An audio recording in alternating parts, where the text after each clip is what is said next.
जमात pre अहम। दिन है आज मंगलवार, तारीख है 11 अगस्त 2020। मजमून हम पढ़ें स्टिक्स का। सबक जो हम पढ़ें उसका नाम है हुकूमत। आज हम पढ़ेंगे अतराज़े हुकूमत, यानी कि हुकूमत किस तरह की होती है, कितनी तर्ज की होती है। ठीक है, सबसे पहले जो है वो है जमहूरियत। ठीक है, आज तक दुनिया के मुख्तलिफ ममालिक में जिस कदर हुकूमतें कायम रही हैं, इनमें बादशाहत, आमरीत और जमहूरियत यानी कि 3 तरह की हुकूमतें बहुत सारी दुनिया में मुख्तलिफ ममालिक में बनी हैं। पहली बादशाहत, दूसरी आमरीत और तीसरी जमहूरियत। लेकिन सबसे ज़्यादा जो मकबूलियत हासिल हुई है वो है जमहूरियत को। इसी वजह से दुनिया की तकरीबन तमाम कौमें जमहूरी तर्ज हुकूमत को बेहतरीन निज़ाम हुकूमत समझती हैं। आप पढ़ेंगे जमहूरियत की तारीफ। लफ्ज़ी एतबार से जमहूरियत के मायने हैं अवाम की हुकूमत। ये लफ्ज़ 2 यूनानी अल्फाज डेमोस और क्रिटस से अखज़ किया गया है। पहले लफ्ज़ का मतलब है अवाम, जबकि दूसरे का मतलब है ताकत। इसलिए जमहूरियत का मतलब अवाम की ताकत। जमहूरियत की तारीफ मुख्तलिफ मुफक्किरीन ने मुख्तलिफ अंदाज में की है। इब्राहिम लिंकन जो है वो कहते हैं, जो 16वीं सदी के अमेरिकी सदर थे, उन्होंने जमहूरियत की तारीफ की है कि अवाम की हुकूमत अवाम के लिए और अवाम के ज़रिए। प्रोफेसर सैली कहते हैं जमहूरियत एक तर्ज हुकूमत है जिसमें सब शरीक होते हैं। गेटल कहते हैं जमहूरियत ऐसा निज़ामी हुकूमत है जिसके तहत आबादी का एक बड़ा हिस्सा इक़्तिदार आला के इख्तियारात के इस्तेमाल में हिस्सेदार बनने का हक रखता है। लॉर्ड प्राइस कहते हैं जमहूरियत वो तर्ज हुकूमत है जिसमें शहरियों के मुंतखब करदा अवामी नुमाइंदों की अक्सरियत हुक्मरान होती है। अब हम पढ़ेंगे जमहूरियत की खूबियाँ। सबसे पहले है इंसानी वक़ार की अलामत। अगर हम तारीख पढ़ें तो हमें पता चलेगा कि बहुत सारे ऐसे हुक्मरान भी थे जो जालिम थे या अपने अवाम के लिए बहुत खतरनाक वहशी किस्म के थे, जिन्होंने इंसानों के साथ हैवानों जैसा सलूक किया। लेकिन जमहूरियत के निज़ाम ने इंसान को अपनी किस्मत का हाकिम और अपनी ज़िंदगी के फैसले अपनी मर्जी के मुताबिक तय करने का जरिया फराहम किया। जमहूरियत ने अच्छे माशरे के क़याम की तकमील में इंसानियत की बड़ी खिदमत की। इसने इंसान को अपने बुनियादी हकूक़ से आगाह किया।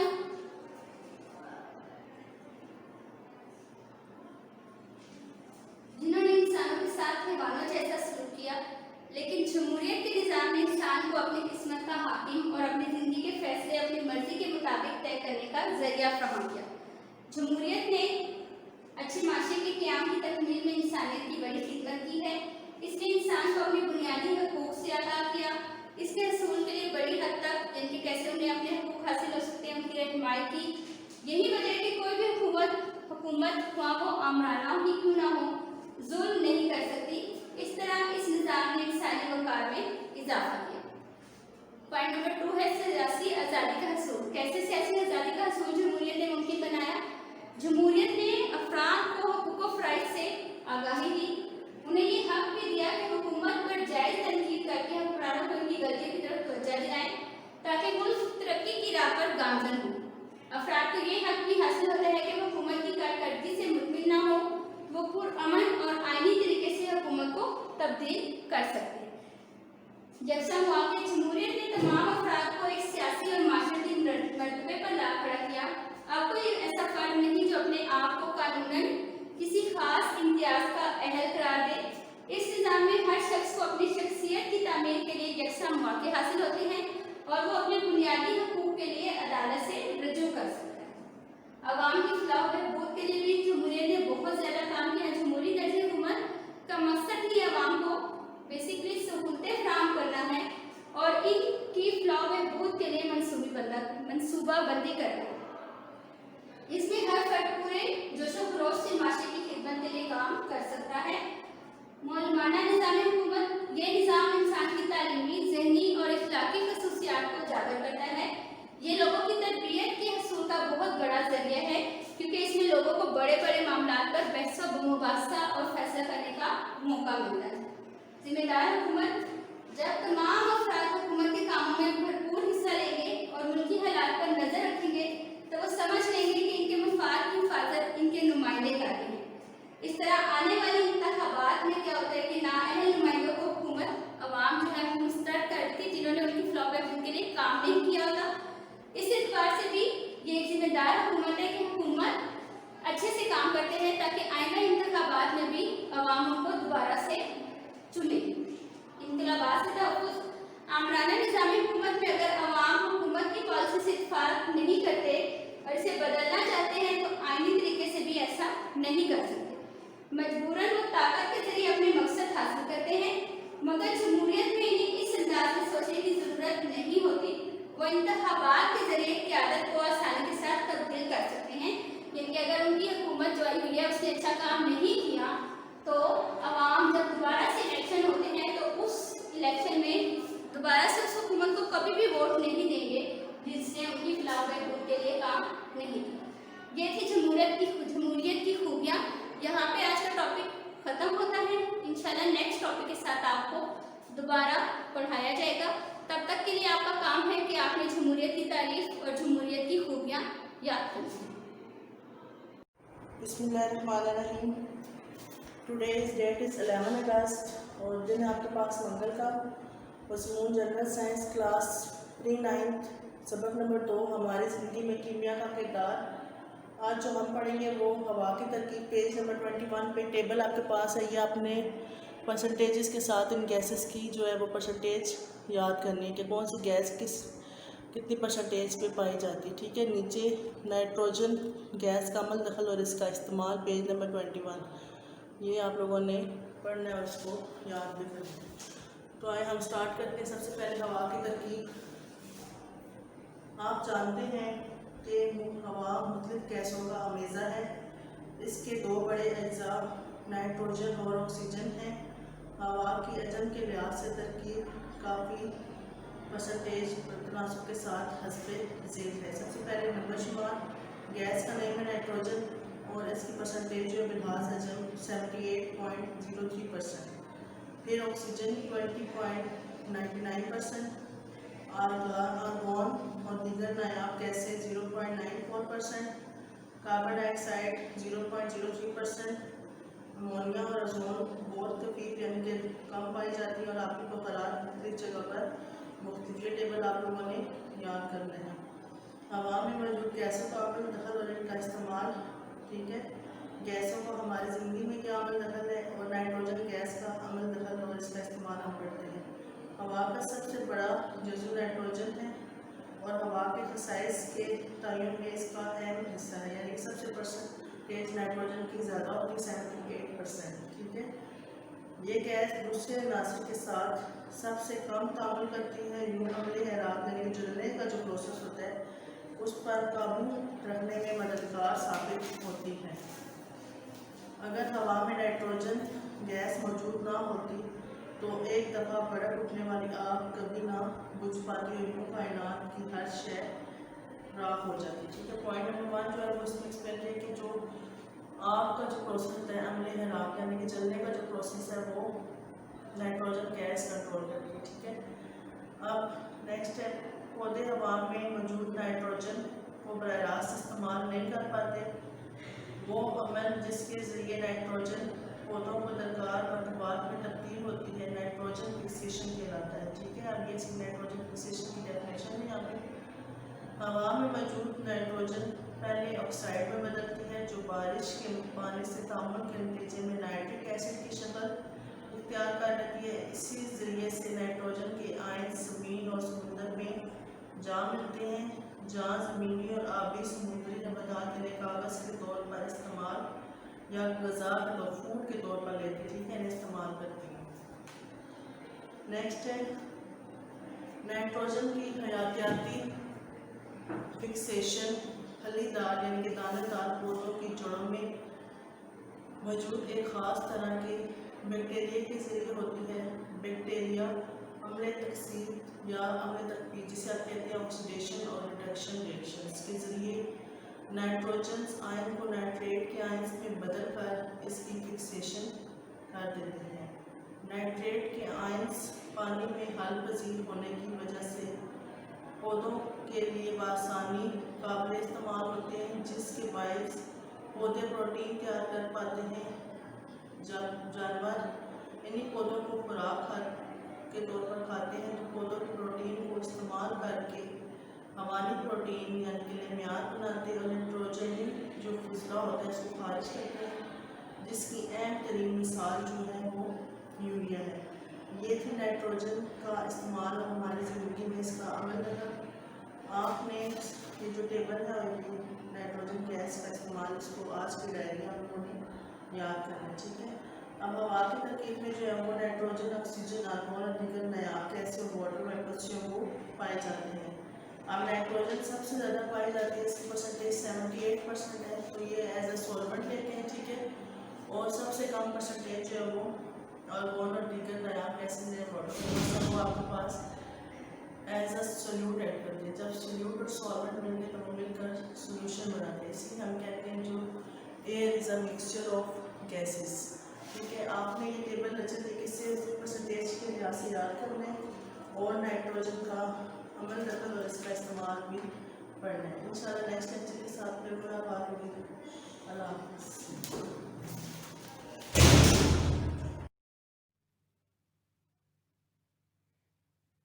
Assalamu alaikum student. Today the date is 11 August 2020 and the day is Tuesday.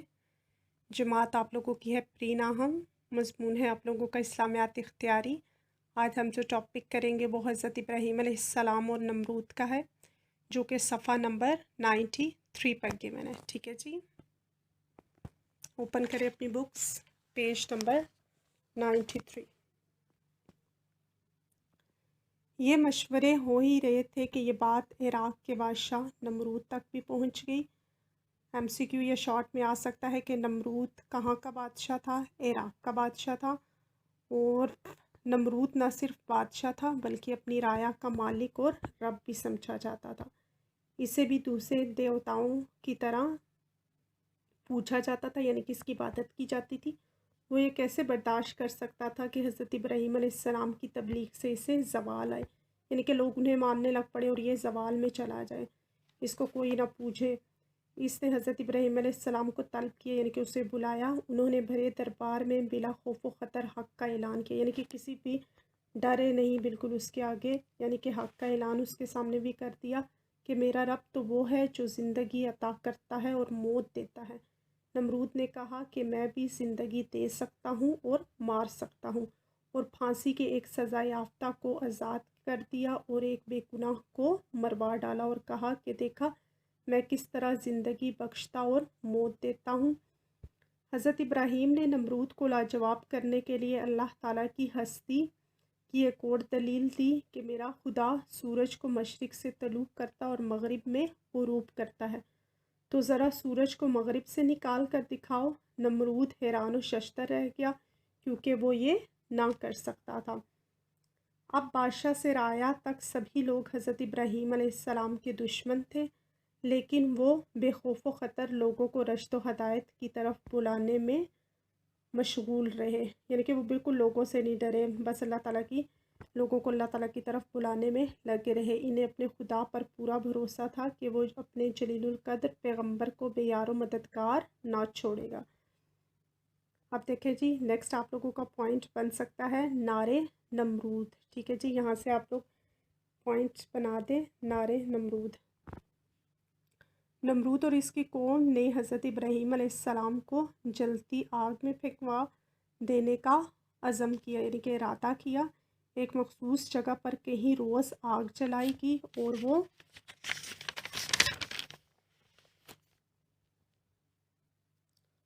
वो खूब दहक गई और इन्हें आग में फेंकवा दिया गया। अल्लाह ताला ने इसी वक्त आग को हुक्म दिया कि वो सर्द पड़ जाए।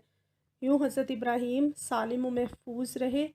आग में डाले जाने के इस वाक़या तक सिर्फ चंद लोग आप अलैहिस्सलाम पर ईमान लाए थे, ठीक है जी। आज हमने जो टॉपिक किया हज़रत इब्राहीम और नमरूद, हाफ़ किया, हाफ़ आप लोगों को कल करवाऊँगी।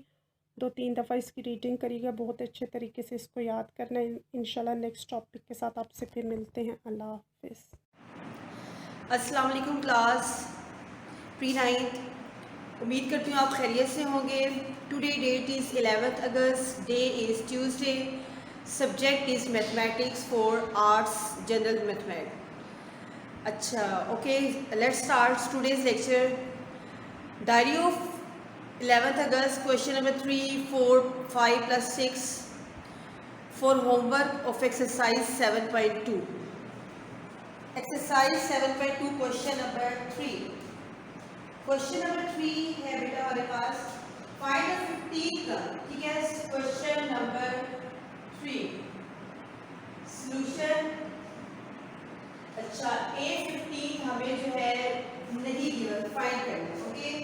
अच्छा third term is A3 equals to 8, okay, A1 A2 A3 and the common difference is 1/3, it means that D equals to 1/3 using formula हम कौन सा यूज करते हैं, AN equals to A plus N minus 1 into D। अब आप देखें अगर हम AN हमें A15 निकालते हैं तो हमें A भी चाहिए, N भी चाहिए और D भी चाहिए। A15 में N के जगह 15 लीजिएगा, डिफरेंस हम पुट कर देंगे, लेकिन हमारे पास A नहीं होगी, ठीक है।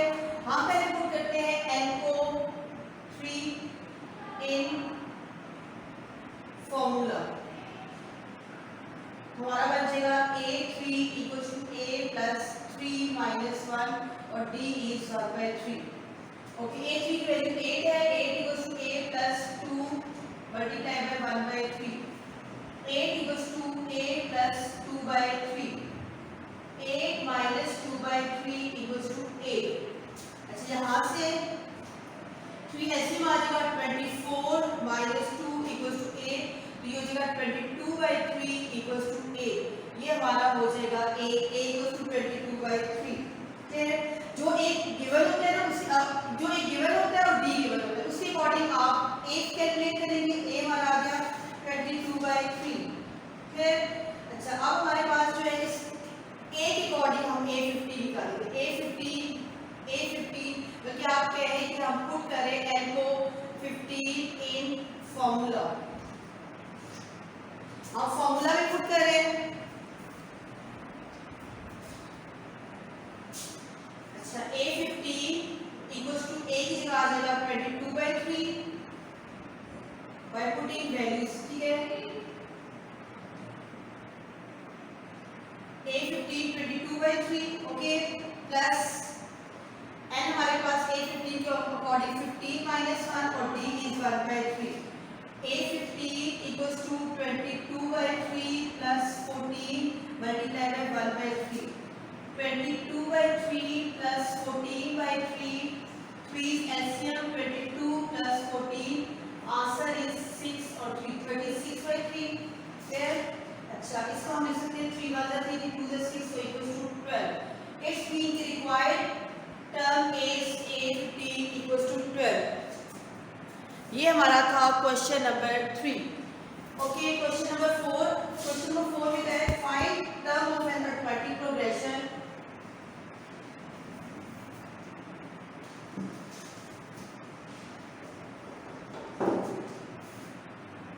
क्वेश्चन नंबर 4 है which term of an arithmetic, वो कह रहे हैं कि हमारे पास जो है 6 2 -2 अप टू सो ऑन -1, ये कौन सी टर्म है हमारे पास, मतलब A5 है, A6 है, A7, तो हम लोग ले लेते हैं कि फर्स्ट कर लेते हैं हम लोग के ये जो हमारे पास गिवन टर्म है ये nth टर्म मतलब कोई n टर्म है।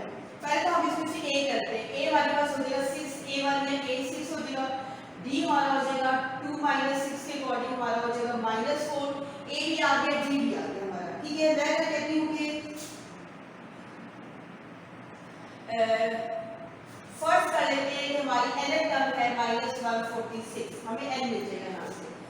Formula an equals to a plus n minus 1d, हम लिखेंगे बाय पुटिंग वैल्यूज, हम वैल्यूज पुट करें।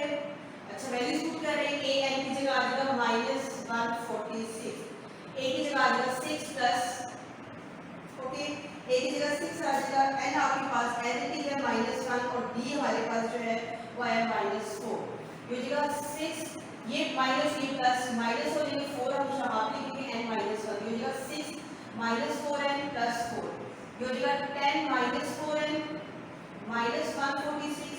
अच्छा यहाँ से हम लोग करेंगे -146 -10 = -4n, ये जगह -156 = -4n minus minus cancel out हो गया, 156 4 इस साइड पे आ जाएगा, वहां पे सिंपल रह जाएगा 2 2 4 2 7 14 2 8 16, ठीक है, 2 5 2 2 3 6 2 9 18, ये हमारे पास आ गया 39, एन हमारा आ गया 39, it's mean K minus 146 is 39th term. फिर ये था question number 4। Question number 5, question number 5 में आपसे कहा गया same as question number 4, okay, same as question number 4, -118 को आपने ले लेना है, मैं आपको हिंट दे दूं क्वेश्चन नंबर 5 की, आपने ए एन जो है ले लेना है -118, फिर ए आपका 5 है, आपने एन कैलकुलेट करना है, डी हमारा हो जाएगा 2 - 5 और डी हमारा हो जाएगा -3। फिर अच्छा जी, क्वेश्चन नंबर 6 ये इस फॉर्मूले में यूज कर देना। क्वेश्चन नंबर 6, क्वेश्चन नंबर 6 है how many terms are there in an arithmetic progression in which a1 = a = 11, an = 68 and b = 3। फिर वो कह रही है how many terms are there, मतलब कितनी टर्म्स है हमारी इस कंडीशन में कि हमारा an = 6, मतलब इसमें भी हमने n निकालना है। गिवन हमारे पास है an हमें गिवन है, सिर्फ ये उस फॉर्म में ये जो हमें प्रीवियस 2 क्वेश्चन में दिया हुआ था, d हमारा 3 है, a हमारा है 11 में a1 जिसे हम कहते हैं यूजिंग फॉर्मूला हम यूज करें a n = a + n - 1 और d। अच्छा, a की पुटिंग वैल्यूज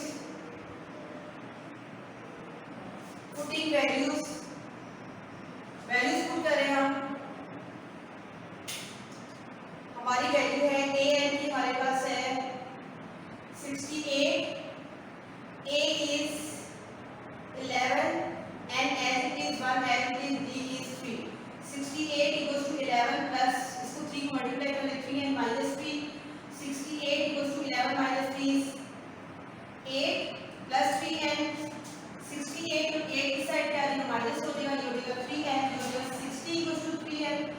ओके, 60 को हम लोग 3 से डिवाइड कर देंगे n के लिए, तो 3 2 6 0 n, इसका मतलब है कि n = 20। उन्होंने कहा था ना how many terms, 20 terms are there in arithmetic progression, 20 terms are there in arithmetic progression. इस अरिथमेटिक प्रोग्रेशन में हमारे पास नंबर ऑफ टर्म्स जो है 20 है। फिर ओके बेटा, क्वेश्चन नंबर 6 हो गया, आपकी जो है डायरी ऑफ 11th अगस्त यहाँ पे कंप्लीट होती है।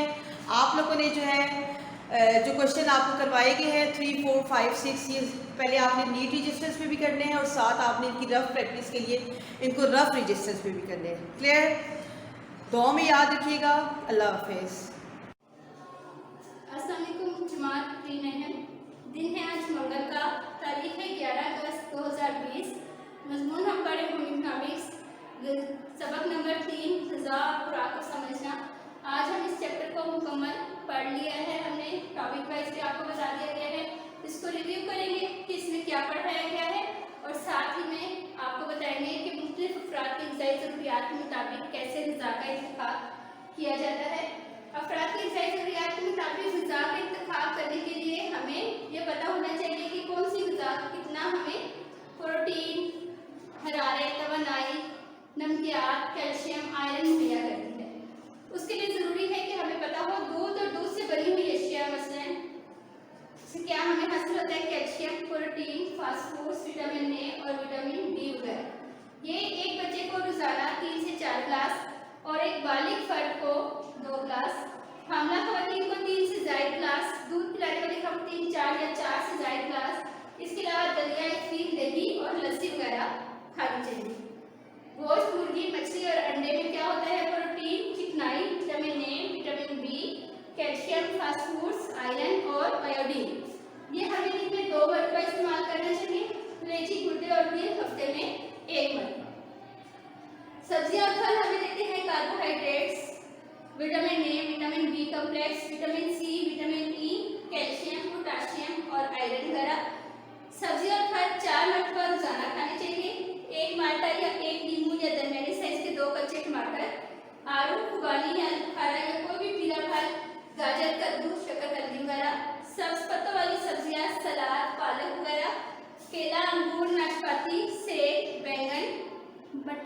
सब्जियां वगैरह। अनाज और अनाज से बनी हुई अशिया में protein, carbohydrates, vitamin B, vitamin E और आयरन होता है। यह हमें रोजाना एक चपाती यानी एक रोटी या डबल रोटी का एक स्लाइस, 3 से 4 कप पकी हुई दाल या 3 से 4 कप उबले हुए चावल। चिकनाई और मीठी अशिया, कार्बोहाइड्रेट्स जरूरी, फैटी एसिड्स, चिकने सिरसे वगैरह हमें फराहम करती हैं। मक्खन, मार्जिन 1 से 2 चाय के चम्मच, पकी हुई चिकनाई हस्बे ज़रूरत और मीठे पकवान हरारों की ज़रूरत के मुताबिक हमें खाने चाहिए। ठीक है, अब इसके साथ ही नेक्स्ट जो है हम पढ़ेंगे इस चैप्टर में हमें क्या क्या पढ़ाया गया है, किस बारे में आपको बताया गया। सबसे पहले आपको बताया गया कि एक फर्द की सेहत का मुकम्मल तौर पर इंहिसार मुतवाज़न ग़िज़ाई अज़्ज़ा की फराहमी पर होता है। मुतवाज़न ग़िज़ा में जिस्म की सही नशोनुमा के लिए तमाम ग़िज़ाई अज़्ज़ा एक खास तनासुब में मौजूद होते हैं। गैर मुतवाज़न ग़िज़ा से जिस्म की तमाम ज़रूरियात मसलन हरारत और तवानाई, तामीर और मुरम्मत और जिस्मानी निज़ामों की बाकायदगी पूरी ना होने की बाइस नशोनुमा मुतासिर होती हैं। इंसान कमज़ोर और लागर हो जाता है और मुख्तलिफ अमराज़ का शिकार हो जाता है। मुतवाज़िन ग़िज़ा में मिली जुली ग़िज़ाई अज़ायक़े शामिल करना ज़रूरी है। इसके साथ ही आपको पढ़ाया गया जंक फूड के बारे में। जंक फूड की मकबूलियत बहुत ज़्यादा बढ़ रही है। जंक फूड कौन सा फूड है जो चिकनाई और कैलोरीज में ज़्यादा लेकिन ग़िज़ाई अज़्ज़ा में कम होते हैं, जिसकी वजह से बच्चों में मोटापा बढ़ता चला जाता है।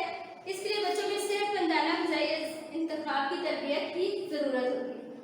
किसी भी एक ग़िज़ा में तमाम ग़िज़ाई अज़्ज़ा मौजूद नहीं होते, इसलिए खुराक के लिए बुनियादी जितने भी ग़िज़ाई अज़्ज़ा है हम वो ऐसी खुराक मुंतखब करें जिससे हमें मुतवाज़िन ग़िज़ा हासिल हो। 5 बुनियादी ग़िज़ाई ग्रोथ दूध और दूध से बनी अशिया, गोश्त, मुर्गी, मछली, अंडे, सब्जियां, फल, अनाज और दालें चिकनाई और मीठी अशिया हैं। दूध में अलग किस्म की प्रोटीन पाई जाती है जो दूध हजम भी है और दूध से बनी अशिया मसलन दही, लस्सी, पनीर, आइसक्रीम में कैल्शियम, कार्बोहाइड्रेट, चिकनाई, विटामिन बी कम्प्लेक्स और बजरी नमकियात वाफर मिकदार में मौजूद होते हैं। गोश्त, मछली, अंडे प्रोटीन, आयरन, फास्फोरस और विटामिन के बेहतरीन ज़राए हैं। इस ग्रोह में मटर, दालें, खुश्क मेवे और मूंगफली भी शामिल हैं। सब्जी और फलों के ग्रोह को मुहाफिज ग़िज़ाएँ भी कहा जाता है। ठीक है, अनाज का ग्रोह कैलोरीज के सूल का बेहतरीन जरिया तस्वुर किया जाता है, इसलिए क्योंकि इसमें 3/4 हिस्सा कार्बोहाइड्रेट्स पाई जाती है। चिकनाई, मक्खन, मार्जिन और मीठी अशिया से कसीर मिकदार में कैलोरीज हासिल होती हैं, इसलिए इस ग्रोह में से कम ग़िज़ाओं का इंतखाब किया जाए। माहिरीन ग़िज़ाइयत ने मुतवाज़िन ग़िज़ा के असूल को आसान बनाने के लिए फूड पिरामिड के ग्रोह तजवीज़ किए हैं ताकि आम शख्स भी अपने लिए मुतवाज़िन ग़िज़ा का इंतखाब करके बेहतरीन ग़िज़ाई मयार हासिल कर सकें। ज़िंदगी के मुख्तलिफ मदारिज में नशोनुमा की